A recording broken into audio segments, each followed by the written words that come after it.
se te recordaba era el presidente. Digo, quan tenies que replegar forment, o sigui... Tots els anys a la meva tirada, perquè sabe igual, tancar els sacarers...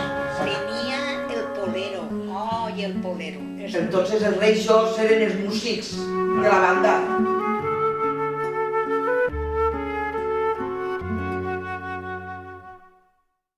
Que jo quan tenia 5 anys ja no me podien dir res perquè en seguideta ho captava tot. Entonces els reixos eren els músics de la banda. Se disfressaven de rei. I tu no t'ho passaven. A mi no m'ho passaven.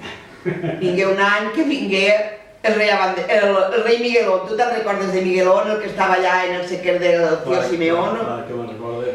I ve i dice als reixos. I quan se'n va li dic a mon pare, pare, este és el rei Miguelón. I mon pare, rei Miguelón.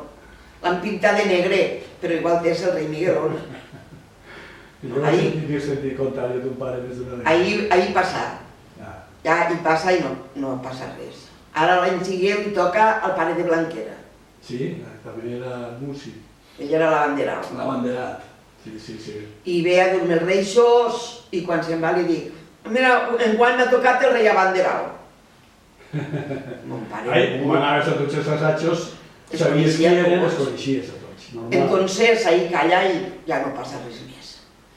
I a l'any següent li toca el que Vicente el Carbonero, que saps qui era, que la ve d'aquí a Carme la Carbonera. I quan ve i se'n va, li dic, mira tu, ara enguany ha tocat el rei Carbonero.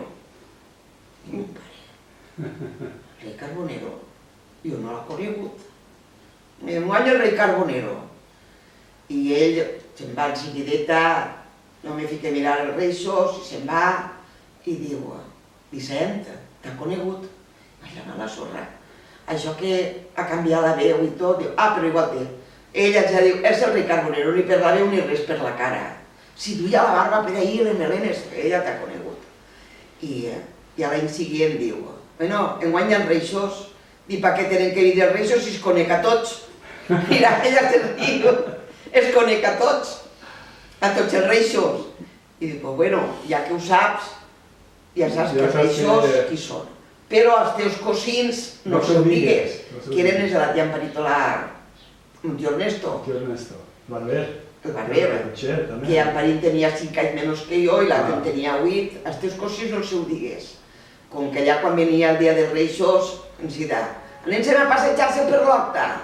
I ells, per què han d'anar per l'horta, teta? Per què han d'anar per l'horta? Perquè fa solet, perquè ells enrotllaren els reixos i es dugueren els reixos perquè els repartiren.